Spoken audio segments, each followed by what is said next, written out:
منکر نکیر قبر میں سوال کرنے والے اور جو فرشتے ہیں وہ حق ہیں۔ اسی طریقے سے 16واں نقطہ بھی ساتھی بیان کر دیتا ہوں، اعمال لکھنے والے جو فرشتے ہیں کرامن کاتبین وہ بھی حق ہیں، ہمیں یہ ماننا پڑے گا۔ اگر ہم مسلمان ہیں، اہل سنت والجماعت میں رہنا چاہتے ہیں تو پھر ان دونوں فرشتوں کے وجود کے بارے میں ہمیں اپنا حق تسلیم کرنا۔ یہ چیزیں تو قرآن مجید میں بیان ہو گئی، یعنی کرامن کاتبین کا ذکر بھی آ گیا ہے، اور قرآن مجید نے بتایا بھی ہے کہ فرشتے مقرر ہیں، وہ ہمارے اعمال کو لکھ رہے ہیں۔ ایک ایک چیز جو ہمارے وجود سے صادر ہوتی ہے وہ اللہ کے ہاں نوٹ کر لی جاتی ہے، اور اللہ تعالیٰ نے فرشتوں کا تعارف بھی کرا دیا ہے۔ یہ بھی بتا دیا ہے کہ کس طریقے سے جب لوگ اٹھیں گے تو یہی فرشتے لے جا کر کسی شخص کو بارگاہ خداوندی میں پیش کریں گے۔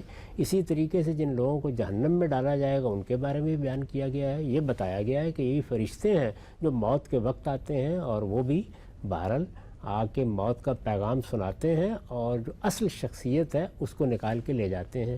یہ بھی بتا دیا گیا ہے کہ وہ جب لے جاتے ہیں تو وہ کہاں رکھی جاتی ہے، اور پھر اس پر کیا احوال گزرتے ہیں۔ تو یہ سب چیزیں بیان ہو گئی ہیں۔ منکر نکیر کے بارے میں بھی میں نے عرض کر دیا کہ قرآن مجید نے تو کوئی بات نہیں کہی ہے، لیکن روایتوں میں جو ذکر آیا ہے اس کی نوعیت کیا ہے وہ میں پھر توجہ دلاؤں گا کہ میں نے ان روایتوں پر جو کام کیا ہے، جن لوگوں کو اس سے دلچسپی ہو وہ ان کو پڑھ لیں، ان کا مطالعہ کر لیں، لیکن یہ سب چیزیں بھی اصل میں علمی استدلال پر مبنی ہے، یعنی قرآن کی ایک آیت کا فہم ہے، کسی حدیث کا فہم ہے۔ اب منکر نکیر کے بارے میں ایک عمومی رائے ہے، میں نے یہ عرض کر دیا ہے کہ ان کی نوعیت کیا ہے، اور حدیثوں میں جو واقعہ بیان ہوا ہے اس کا تعلق کن لوگوں سے ہے، تو یہ ظاہر ہے کہ فہم کی چیزیں ہیں، ان میں اختلاف اتفاق ہوتا رہتا ہے۔ ان سے متعلق کوئی چیز بھی ایسی نہیں کہ جس کو عقائد کی فہرست میں رکھا جا سکے۔ ٹھیک ہے، ہم سب آگے بڑھاتے ہیں سلسلہ گفتگو کو۔ جو 17واں نقطہ پیش کیا جاتا ہے اہل سنت والجماعت کے عقائد کی فہرست میں، وہ یہ ہے کہ موت کے بعد دوبارہ زندہ ہونا حق ہے۔ کیا فرماتے ہیں؟ یہ تو پورے دین کی دعوت ہے۔ اب یہ دیکھیے نا کہ اس میں وہ ایک چیز بھی 17ویں نقطے پر جا کر آ گئی جو بنیاد کی جو چیز بنیاد کی حیثیت رکھتی ہے۔ بہت اہم بات۔ یعنی سارے پیغمبر آئے ہی اس لیے، پیغمبروں کو پیغمبر کہا جاتا ہے تو اس لیے کہا جاتا ہے کہ وہ یہ پیغام پہنچاتے ہیں۔ نبی کہا جاتا ہے تو اس نبی عظیم کی خبر دیتے ہیں۔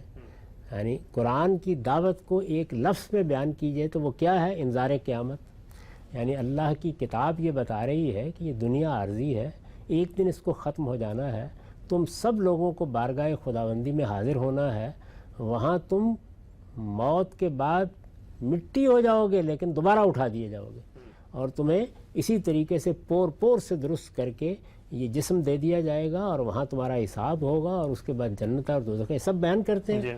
تو اب مجھے یہ بتائیے کہ یہ کیا چیز ہے؟ یہ تو اصل میں ان 5 چیزوں میں سب سے بنیادی چیز، یعنی ایمان بالآخرت کے تحت لیں گے اس کو؟ اس میں کیا شک ہے؟ یہی بات تو بیان کی گئی ہے، آخرت میں زندہ ہونا۔ آخرت میں زندہ ہوں گے، آخرت میں اللہ کی بارگاہ میں پیش ہوں گے۔ البتہ ظاہر ہے اس کی تفصیلات میں بھی بہت کچھ فہم کو دخل ہو جاتا ہے، یعنی کہاں سے اٹھیں گے، کس طرح اٹھیں گے تو ہماری شخصیت کیا ہوگی، ایسی بہت سی تفصیلات ہیں جن کو بعض لوگ قرآن مجید سے اخذ کر کے ایک طرح بیان کر دیں گے، کسی روایت کی بنیاد پر دوسری طرح بیان کر دیں گے۔ تو ان سب چیزوں کو بھی اسی دائرے میں سمجھنا چاہیے جو تفصیلات ہیں، لیکن یہ تو 17 نمبر پر آنے کی چیز نہیں ہے، یہ تو ان بنیادی 5 چیزوں میں شامل ہے۔ اس کے عقیدہ ہونے میں کیا شبہ ہے، اس کے ایمان ہونے میں کیا شبہ ہے، یعنی یہ بات کہ اس کائنات کا ایک پروردگار ہے، اللہ پر ایمان ہو گیا۔ یہ بات کہ اس پروردگار نے فرشتوں کے ذریعے سے اپنا پیغام بھیجا ہے، یہ دوسری چیز ہو گئی۔ یہ بات کہ وہ کتابیں بھی لے کے آئے ہیں اور اللہ نے کچھ لوگوں کو نبی بھی بنایا ہے، تو یہ چیزیں بھی واضح ہو گئیں۔ اور آخری چیز اور سب سے اہم چیز اور پیغمبروں کی دعوت کا محور و مرکز کیا ہے؟ ایک دن قیامت میں ہم اٹھائے جائیں گے اور وہاں ہمارے لیے اللہ کا فیصلہ صادر ہوگا۔ تو یہ تو بڑی بنیادی چیز ہے، اس کو تو ہر چیز سے اٹھا کر سر عنوان رکھ دینا چاہیے۔ ٹھیک ہے، نقطہ آپ نے واضح فرمایا۔ آگے بڑھاتے ہیں سلسلہ گفتگو کو۔ 18واں نقطہ اہل سنت والجماعت کے عقائد کی فہرست میں بیان کیا جاتا ہے کہ کبیرہ گناہ کرنے والوں کا معاملہ اللہ کی مشیت اور ارادے پر ہے، چاہے تو عذاب دے چاہے بخش دے۔ ہم اہل قبلہ مسلمانوں کے گناہوں کی وجہ سے ان کی تکفیر نہیں کرتے، ہم ان کا معاملہ اللہ کے سپرد کرتے ہیں۔ مسلمان کی تکفیر سے اجتناب اور مسلمانوں کے بارے میں یہ رائے دینا کہ لازماً وہ جہنم ہی میں جائیں گے اور ہمیشہ وہاں پہ رہیں گے، اہل سنت والجماعت کہتی ہے کہ ایسا ہم نہیں مانتے۔ یہ انہوں نے اصل میں جو بڑے بڑے گناہ ہیں ان کے بارے میں کہا ہے، اس لیے کہ یہ بحث پیدا ہو گئی ہمارے ہاں، اور ایک دور میں یہ بحث بہت مناظروں کا موضوع بھی بن گئی کہ ایک شخص مسلمان ہے، اپنے آپ کو مسلمان کہتا ہے، اللہ کو مانتا ہے، اللہ کے پیغمبروں کو مانتا ہے، لیکن عمل کے بارے میں صرف کوتاہی ہی نہیں کرتا بلکہ کبیرہ گناہوں کا ارتکاب کرتا ہے۔ ٹھیک، یہ ہم جانتے ہیں کہ جو بڑے بڑے گناہ ہیں وہ کیا ہیں، یہ ہم جانتے ہیں، یعنی جن چیزوں کو اللہ نے حرام قرار دیا ہے جب ان کا کوئی آدمی دانستہ ارتکاب کرتا ہے تو یہ کبیرہ گناہ ہے۔ بیان بھی کر دیں جن چیزوں کو، جیسے مثال کے طور پر اللہ تعالیٰ نے بیان کیا نا کہ فلاں فلاں چیزیں تم نہیں کھا سکتے، یا فواحش کو حرام قرار دیا ہے، بدکاری کو حرام قرار دیا ہے، یا حق تلفی کو حرام قرار دیا ہے، تو اگر کوئی آدمی ان کا ارتکاب کرتا ہے تو اس کا مطلب ہے وہ کبیرہ گناہ کا ارتکاب کر رہا ہے۔ اللہ نے جن چیزوں کو فرائض کے طور پر بیان کیا ہے، جیسے نماز فرض کی گئی ہے، کوئی آدمی اس کا تارک ہو جاتا ہے تو ظاہر ہے کہ ایک کبیرہ گناہ کا ارتکاب کرتا ہے۔ اسی طرح سے ان کبیرہ گناہوں میں پھر بعض گناہ اکبر الکبائر ہیں، سب سے بڑھ کر ہیں، وہ قرآن مجید نے بیان کر دیا ہے کہ 3 ہی ہیں، یعنی کوئی شخص شرک کا ارتکاب کرے، کوئی قتل کا ارتکاب کرے، کوئی بدکاری کا ارتکاب کرے، تو یہ بھی ایک چیز ہمارے سامنے آ گئی۔ اس میں یہ سوال پیدا ہوتا ہے کہ اگر کوئی شخص اس طرح کے گناہوں کا ارتکاب کر رہا ہے تو اس کا انجام کیا ہوگا؟ یہ تو آخرت کا معاملہ ہوا، دنیا میں ہم اس کو کیا کہیں گے؟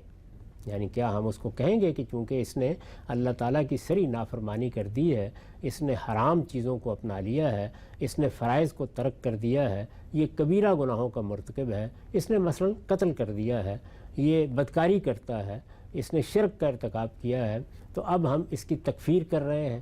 یہ بات زیر بحث آتی ہے۔ بہت سے لوگ ہیں جو اس معاملے میں بڑی سختی برتتے رہے ہیں، تو اس میں اہل سنت کا ایک موقف ہے، یہ ان کا موقف ہے، یعنی یہ موقف بھی ایک علمی رائے ہے، ایک آدمی اس سے مختلف رائے بھی رکھ سکتا ہے۔ کس بنیاد پر رکھے گا ہم سب؟ استدلال ہی کرے گا، یعنی ایسی تمام آراء میں استدلال ہی کیا جاتا ہے، ظاہر ہے قرآن مجید کی طرف رجوع کرے گا، کسی حدیث کی طرف رجوع کرے گا، یعنی یہ جتنی آراء بھی ہوتی ہیں ان کی بنیاد تو قرآن ہوگا یا کوئی رسالت مآب صلی اللہ علیہ وسلم کا ارشاد ہوگا، اس کے فہم میں اختلاف ہو جاتا ہے۔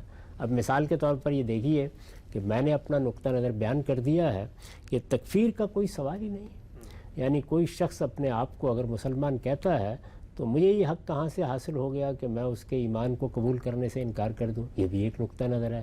اس نقطہ نظر کے میں نے دلائل بھی بیان کر دیے۔ یہ آپ کو معلوم ہے کہ اعتراضات کی سیریز میں ایک پورا موضوع یہ رہا ہے کہ تکفیر کیا چیز ہے۔ اسی طرح بہت سے اہل علم ہیں جو تکفیر کے معاملے میں، یعنی کسی کو کافر قرار دینے کے معاملے میں بہت سی شرائط اور بہت سی چیزوں میں احتیاط کی تعلیم دیتے ہیں، اور یہ کہتے ہیں کہ اگر کسی شخص کے عقائد میں، نظریات میں کوئی خرابی نظر آ رہی ہو اور 99 چیزیں اگر آپ کو بتا رہی ہوں کہ یہ تو بالکل کفر ہے، یہ تو بالکل فسق ہے، لیکن کوئی ایک چیز بھی ایسی ہے کہ جو ایمان پر دلالت کرتی ہے تو ہمیں تکفیر نہیں کرنی چاہیے، تو اس کا مطلب یہ ہے کہ اس میں بہت کچھ آراء بن جائیں گی۔ اس میں میں اپنا نقطہ نظر بیان کرنے کا حق رکھتا ہوں، آپ اپنا نقطہ نظر بیان کرنے کا حق رکھتے ہیں۔